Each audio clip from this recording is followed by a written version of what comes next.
Hey guys, welcome to another video. My name is Kason, and today I'm going to show you guys how to install a light bar, how to mount it and wire it. So today we're mounting a 42-inch light bar from Lasfit. A little bit more on them later. I just installed this roof rack as well. We're going to be mounting it into this slot right here. It's a perfect spot for a new light bar, right? It was just begging for a light bar. So let's go ahead, let's jump right into it. So you've probably already got a place picked out for your light bar. That's the first step. Next step is getting everything laid out, ready to go. Right here we've got our wire harness that usually comes with any light bar these days. And then our brackets here. We're going to be mounting it with side brackets. And then this guy right here has adhesive, you can see right here, is going to hide our wires along our windshield so they're not just flapping all around. And those brackets are gonna screw in perfectly right there. So I'm gonna unbolt the face right there on my roof rack, get it back here, and we're gonna start mounting.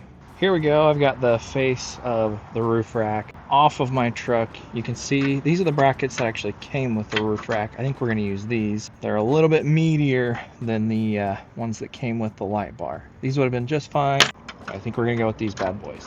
You can see I have it loose. This is important for when you're trying to maneuver and finagle and whatnot. You want it loose so that when you're adjusting and making the final adjustments, you can crank it down exactly where you want these mounts. That's your next step. Go ahead and get your mounts ready, and then we're going to be placing the light bar into its position and using the hardware that came with it. A couple of washers should be able to fit into the bracket and into the hole on the side here that I showed you. At this point, while you're mounting the light bar onto your brackets, you can kind of swivel it into position a little bit. See, I want mine facing kind of at an angle. When I go slapping this thing back on the truck, I want it loose so that I can finagle and still be able to make any minor adjustments that I might need. So there's a key tip for you. While you're mounting the light bar onto wherever it's going, keep it just a little bit loose. That way, see? Now I have some play and I can slap this back onto the truck and then adjust it how I want and then tighten it all the way down when I have it where I want it. This isn't rocket science, but it is definitely nice. When you do this correctly, it's mounted and you have it the way you want. You don't have to go messing with it 1,000 times. All right, we are back up here. We have an ice cream van in the parking lot. That's okay. We just got to get this in position, bolted back on, and we're about ready to go.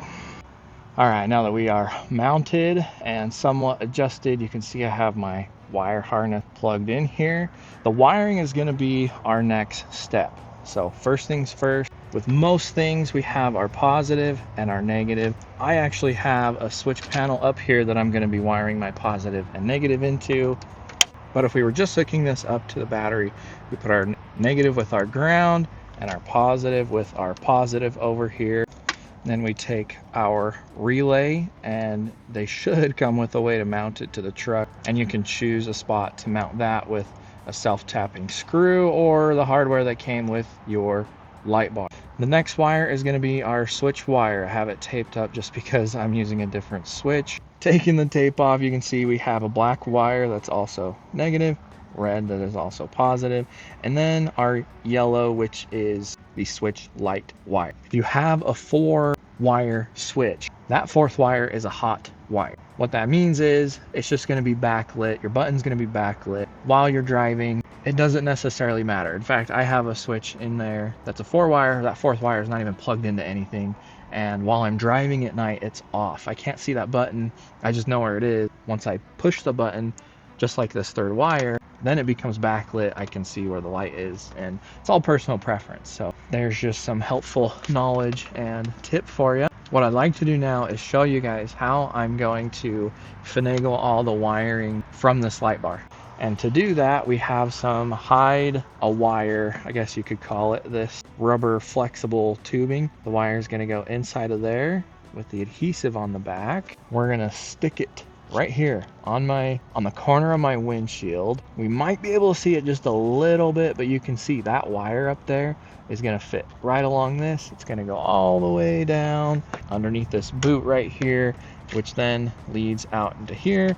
we're gonna go underneath this, which goes into our engine bay. It's gonna be super clean and super nice once it's all wrapped up. And I know wiring can seem messy or super intimidating, but I promise with enough persistence, patience, and determination, it turns out really, really well. And you can make it super clean and it look really, really nice.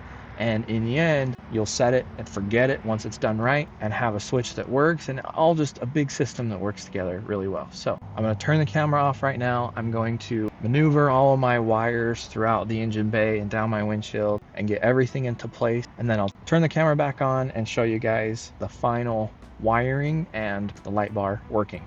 Where I'm wiring my switch, I'm actually going through the firewall. You can see I have a screwdriver shoved through the boot, and then I have my wires going through the boot right there. So that is one technique you can use. This has worked for me. And then on the inside right here, you can see I just got the wire running down and onto my floor. I'm going to be putting that switch right there, right in that blank. We're going to run the wires through here, and then using the switch that actually came with the light bar.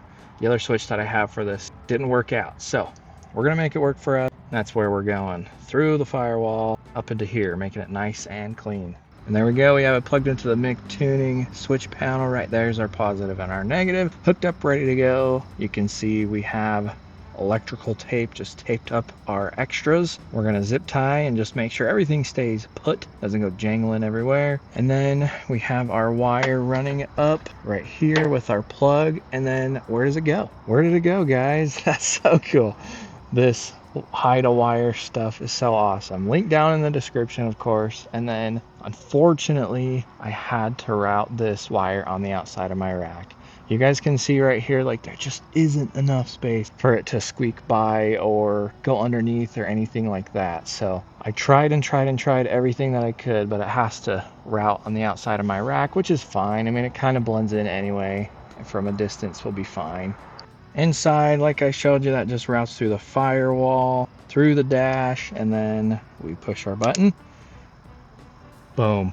You guys, we are set up with our light bar, and it looks so nice. I'm gonna go ahead, we're actually gonna go out of this parking lot here, and we're going to make our final adjustments. Angle it to where I would like to have it angled, and then tighten up those bolts, and we're good to go. Guys, I honestly hope this was super helpful, but we're not done. We just gotta go adjust. I'll see you guys here in a second. All right, so we're off-road a little ways. We got the light bar turned on. Check this out. We're a little bit high, so I'm gonna reach up here, and it's as easy as adjusting it down like that. You can see with this light bar, it floods off to the right and off to the left, and then we've got the spot in the middle. So it's a combination of both. Seriously, if you guys want to snag some awesome lighting solutions, head over to Lasfit. Use the link down in the description. Use code OTACO20 to save yourself some money. What do you guys think? This light bar is actually super, super sick. I'm excited to see what it looks like in the daytime, and I'm sure I'll throw in footage right here. But it definitely finishes the roof rack look. I mean, you look right at it, has that amber light bar in it. Chef's kiss, right? But I hope this was helpful for you, the how-to. If it was, be sure to leave a comment down below. Let me know how your install went, and I will see you guys in the next one.